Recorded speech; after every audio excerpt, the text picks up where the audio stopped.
Hello friends, welcome to our channel. இன்னைக்கு நம்ம இந்த ப்ளவுஸுக்கு ரொம்ப அழகா சிம்பிளா ஒரு டிசைன் பண்ண போறோம். வாங்க எப்படி பண்றதுன்னு பார்க்கலாம்.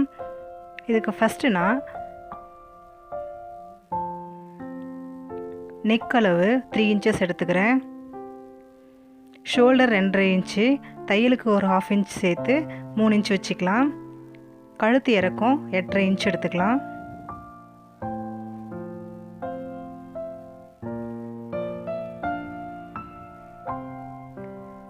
இப்போ இத ஸ்கேல் வச்சு கோடு போட்டு நேரா ஜாயின் பண்ணிக்கலாம்.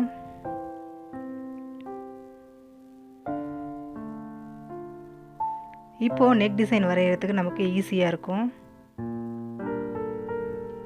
இப்போ இத கட் பண்ணி எடுத்துக்கலாம்.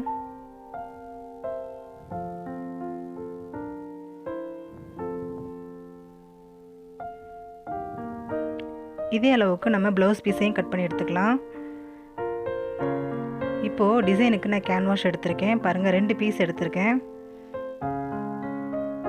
பாருங்க நெக் சைடுல நான் வந்துட்டு 1 இன்ச் விட்டுட்டு தான் நான் ப்ளவுஸ் மெட்டீரியல் வச்சிருக்கேன். அதுக்கு இந்த பக்கமா நம்ம நெக் டிரா பண்ணிக்கலாம். பாருங்க நான் எக்ஸ்ட்ரா வர அளவுக்கு நான் வந்துட்டு அந்த கோடு போடுறேன். இந்த அளவுக்கு எக்ஸ்ட்ரா போட்டுக்கோங்க. இன்னும் கூட பெருசா போட்டுக்கலாம். நான் சின்னதா தான் வைக்கிறேன். இப்போ பாருங்க இத நான் கட் பண்ணி எடுத்துட்டு இந்த மாதிரி நம்ம டிசைன் வைக்க போறோம். கூடவே ஒரு செமி சர்க்கிளுக்கு ஒன்று எடுத்துருக்கோம். இப்போ இதை நான் கேன்வாஷ் அயன் பண்ணி எடுத்திருக்கேன். பாருங்கள் 2 பக்கமும் நான் ஒரு 1/4 இன்ச்சுக்கு மெட்டீரியல் விட்டுருக்கேன். அதை நம்ம அப்படியே மிஷினில் வச்சு மடித்து ஒரு தையல் போட்டுக்கலாம். தையல் போடணுங்கிற அவசியம் கிடையாது. நம்ம வந்து லேஸ் வைக்க போகிறோம். ஆனால் இந்த மாதிரி தையல் போடும்போது நமக்கு எக்ஸ்ட்ரா சேஃப்டி இருக்கும்.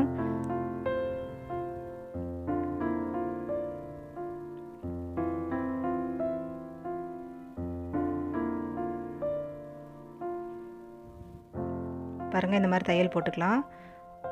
ரொம்ப நீட்டா இருக்கும் பார்க்க. நான் எப்பவுமே இந்த மாதிரி தையல் போட்டு தான் யூஸ் பண்ணுவேன். இது உங்களோட இஷ்டம் தான். இப்போ ப்ளவுஸ் பீஸையும் லைனிங்கையும் ஜாயின் பண்ணிக்கலாம்.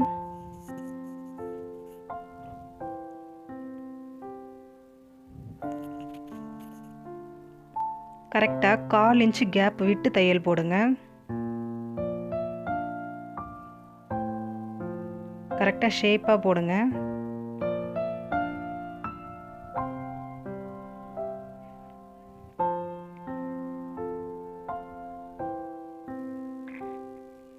இப்போ இந்த எக்ஸ்ட்ரா பீசஸை கட் பண்ணி எடுத்துருங்க.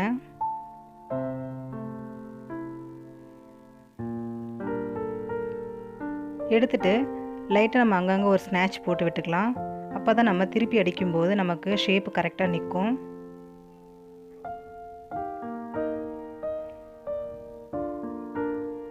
இப்போ நம்ம ஒரு எக்ஸ்ட்ரா ஸ்டிச்சஸ் போட்டுக்கலாம். அதுக்கு லைனிங் மேலே அந்த தையல் துணியோட சேர்த்து அந்த எக்ஸ்ட்ரா 1/4 இன்ச் அந்த துணியோட சேர்த்து ஒரு தையல் போட்டுக்கோங்க.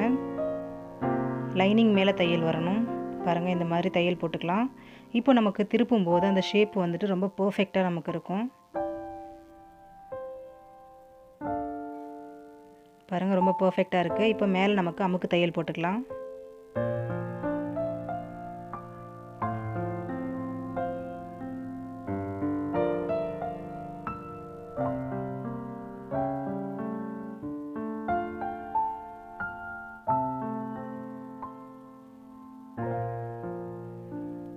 இப்போ நம்ம ரெடி பண்ணி வச்சிருக்க பேச்சஸை இது மேலே ஜாயின் பண்ணிக்கலாம். பாருங்கள் இந்த மாதிரி வச்சு நம்ம ஜாயின் பண்ண போகிறோம். இதில் ஃபஸ்ட்டு நம்ம அந்த செமி சர்க்கிளை தான் வந்துட்டு இதில் ஜாயின் பண்ணணும். அதை ஜாயின் பண்ணதுக்கு அப்புறமா இந்த நெக் பீஸை ஜாயின் பண்ணுங்கள்.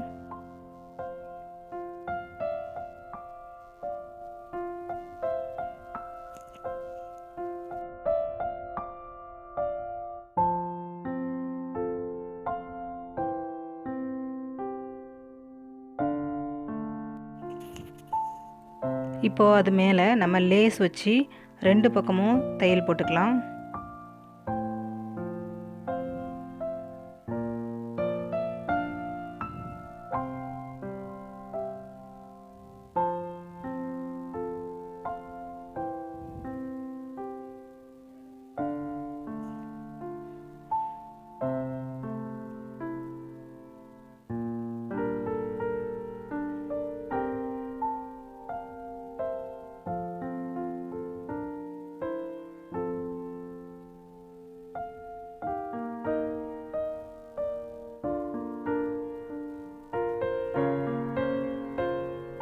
இப்போ லேஸோட இன்னொரு பக்கத்துலேயும் தையல் போட்டுக்கோங்க.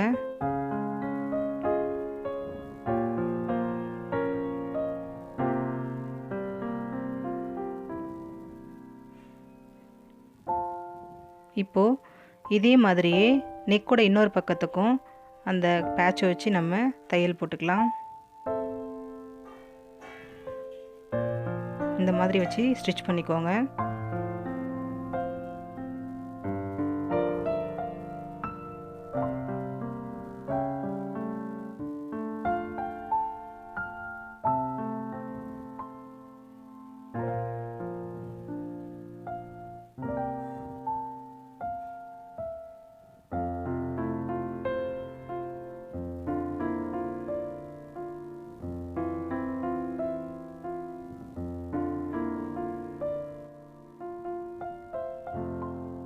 இதில் உங்களுக்கு விருப்பம் இருந்தால் பின்னாடி கயிறு வச்சுக்கலாம். அது ரொம்ப இன்னும் அழகாக இருக்கும். இது நான் அந்த மாதிரி எதுவும் பண்ணலை. அவ்வளோதான் பாருங்கள். ரொம்பவே சூப்பரான சிம்பிளான ஒரு டிசைன் ரெடி ஆகிடுச்சு. இந்த வீடியோ உங்களுக்கு பிடிச்சிருந்தா லைக் பண்ணுங்கள், ஷேர் பண்ணுங்கள், கமெண்ட் பண்ணுங்கள். இது வரைக்கும் நம்ம சேனலை சப்ஸ்கிரைப் பண்ணாதவங்க சப்ஸ்கிரைப் பண்ணிக்கோங்க. அப்படியே மறக்காமல் பக்கத்தில் இருக்க பெல் ஐக்கானையும் கிளிக் பண்ணிக்கோங்க. தேங்க்யூ.